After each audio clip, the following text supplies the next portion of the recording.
Sai with Chitra. அடுத்த Sai with Chitra நிகழ்ச்சியிலே பங்கு பெறுகின்ற விருந்தினர் திரைப்பட இயக்குனரும் ஸ்டண்ட் இயக்குனருமான அனல் அரசு.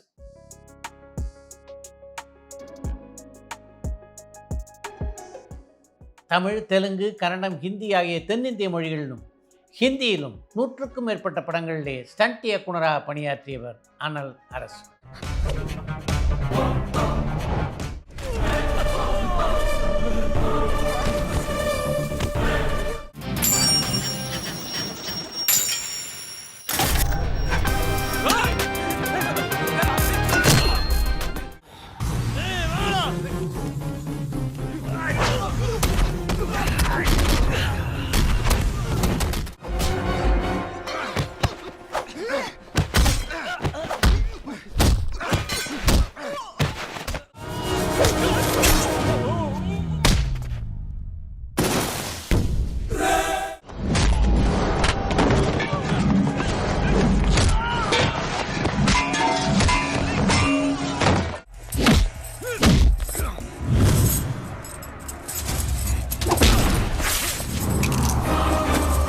ரஜினிகாந்த், கமல்ஹாசன் உட்பட இந்திய சினிமாவின் முக்கியமான கதாநாயகர்கள் எல்லோருடன் இணைந்து பணியாற்றுகின்ற வாய்ப்பினை பெற்றவர் அனல் அரசு.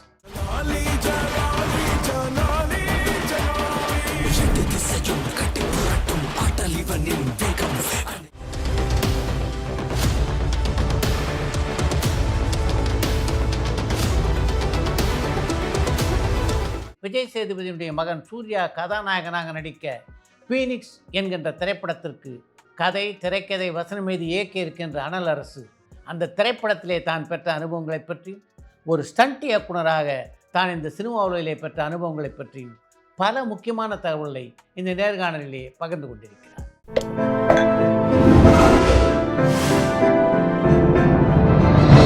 சாய் வித் சித்ரா. ஒரு ஸ்டண்ட் கலைஞராக உங்களுடைய முதல் குருன்னா அவங்க அப்பா தானா? அப்பா வந்து எம்ஜி ராமச்சந்திரன் சார் கூட ஃபுல்லாக இருந்திருக்காரு. ஒரு ஃபேமிலி மாதிரி தான் இருப்பாங்க அந்த டைம்ல எல்லாரும். எம்ஜிஆர் சார் வந்து ஃபைட்டர்ஸ்ன்னு தனியாக பார்க்க மாட்டாரு. வெளியே இருந்து ஒரு ஆர்டிஸ்ட்னு எல்லாம் கொண்டு வராமல் ஃபைட்டர்ல அந்த காலத்தில் நடிகர்கள் நிறைய பேர் இருப்பாங்க.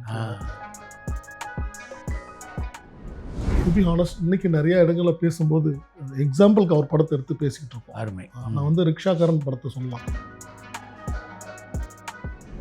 ஒரு ஸ்டண்ட் கலைஞராக இங்கே நடித்த முதல் படம் மணிவண்ணனுடைய இயக்கத்தில் உருவான அமைதி படம் தான் இல்லையா? 17 வயசு இருக்கும் நினைக்கிறேன். அப்போ தான் இவங்கள சேர்ந்து ஒரு வருஷம் வேலை இல்லாமல் அப்படியே சுற்றிட்டு இருந்த டைம். சின்ன பையனாக இருப்பாங்க. இப்போ ராம்போ ராஜ்குமார் மாஸ்டர் தான் முத வாய்ப்பு கொடுத்தாங்க.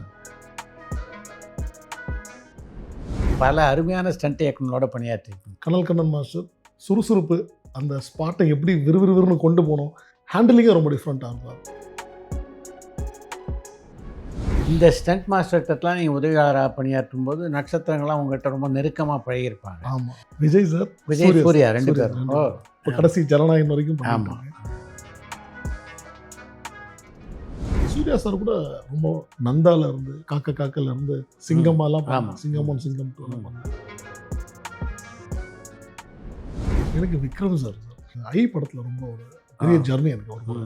ஏன்னா 3 டிரான்ஸ்ஃபர்மேஷன்ஸ் பார்க்கலாம். கிளைமேக்ஸ் பண்ணும்போது ஹென்ச்மேன் அப்படியே மாறிட்டார். அதில் எங்களுக்கெல்லாம் உங்களை முதலாக மாஸ்டர் ஆக்கிய பெருமை யாருது? ஜே குட் Baburaja sir and Sarathkumar sir. நான் அரசுன்னு ஒரு படம் பீட்டர் பண்ணிட்டு இருக்கும்போது நான் அஸ்டண்ட் நிறைய இடங்களில் வந்து பீட்டர் வந்து என்னை விட்டுட்டு கிளாஸ் ஒர்க் விட்டுட்டு போவாப்பில்.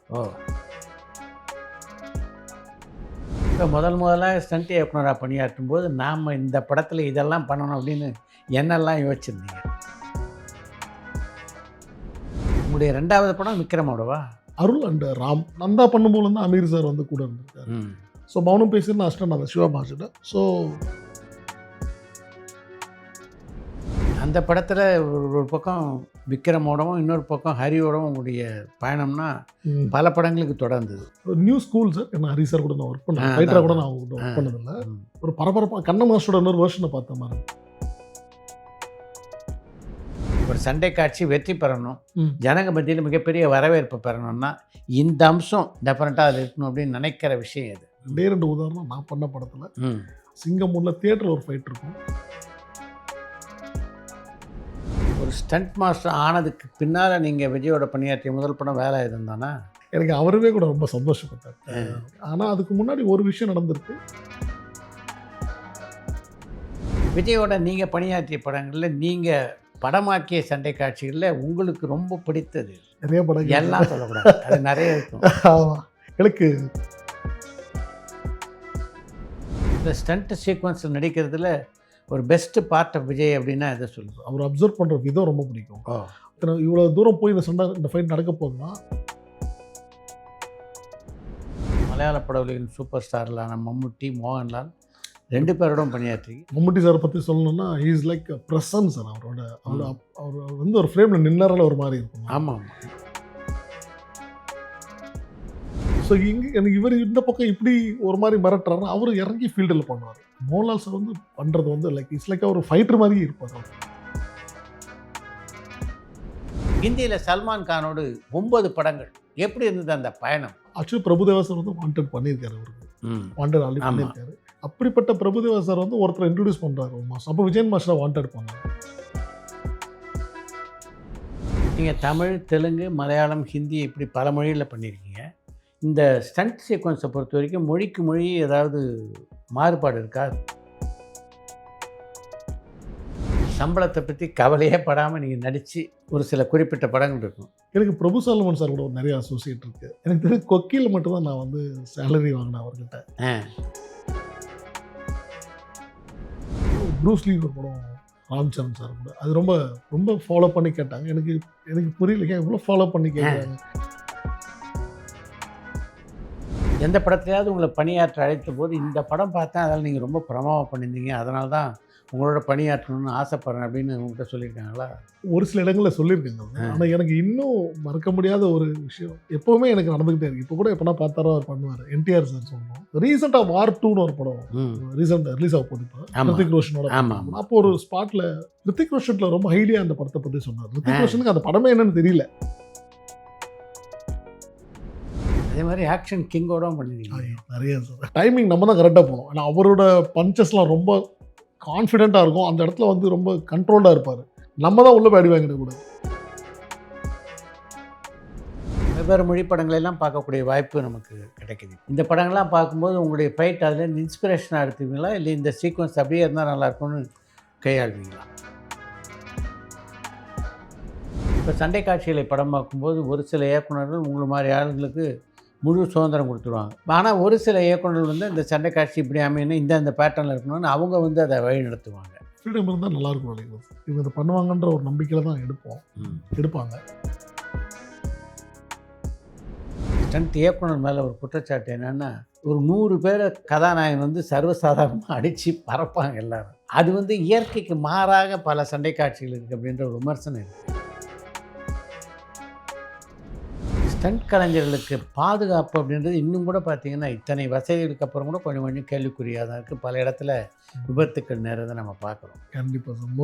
முதல் நான் இதை பார்க்குறது ஒரு போர் தொழிலாக தான் பார்க்குறேன். எங்களோட தொழிலே வந்து ஒரு தெரிஞ்ச ரிஸ்க் எடுக்கிறது தான்.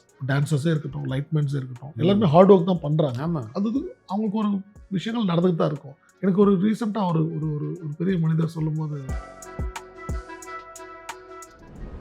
இன்றைக்கு இருக்கின்ற தமிழ் சினிமா கதாநாயகிகளில் ஸ்டண்ட் காட்சிக்கு மிக பொருத்தமாக இருக்கக்கூடியவர்கள் யார் யார்? எனக்கு தெரிஞ்ச எஃபர்ட் போட்டு நடிக்க நிறைய பேர் ரெடியாக தான் இருப்பாங்க நம்புகிறேன். எனக்கு நடுவில் ஒரு வாய்ப்பு கிடச்சிது. நம்ம எந்த காலகட்டத்தில் இயக்குனர் ஆனவன்னு என்ன அரசுக்கு தோணுச்சு? 250 படம் கிட்ட ஆல்மோஸ்ட் மாஸ்டராக பண்ணியிருக்கிறதுனால அந்த 250 கதை கேட்டிருக்கேன். ஃபீனிக்ஸ் படத்துடைய கதை கரு ஃபைட்டராக இருக்கும்போது ஒரு 16 வயசு தான், 16 வயசுலாம் இருக்கும். எனக்கு அப்புறம் தான் யூனியில் ரூல்ஸே வந்துச்சு, அண்டர் 18 வந்து எடுக்கக்கூடாது. அந்த சேர்ந்த காலகட்டத்தில் எனக்கு ஒரு கனவு இருந்தது இல்லையா. நான் ஒரு 7 வருஷம் 6 வருஷம் ப்ராக்டிஸ் பண்ணிட்டு உள்ளே வந்தேன். ஃபைன் டே இங்கே ஜவான் ஷூட் நடக்கும்போது ஷாருக் சாருக்கும் சேதுபதி சாருக்கும் விஜய் சேதுபதி சாருக்கும் ஃபைட் எடுத்துருக்கேன் ஈஸியாரில். அப்போ சூர்யா வராப்பில். எந்த அளவு உங்களுடைய கதாநாயகன் பாத்திரத்தை சூர்யா ஜஸ்டிஃபை பண்ணியிருக்காரு? எனக்கு ஒரு பர்டிகுலர் பிளேஸ் வந்து படத்தில் இருக்குது. அதை வந்து கேப்சர் பண்ண இடத்துல வந்து எனக்கு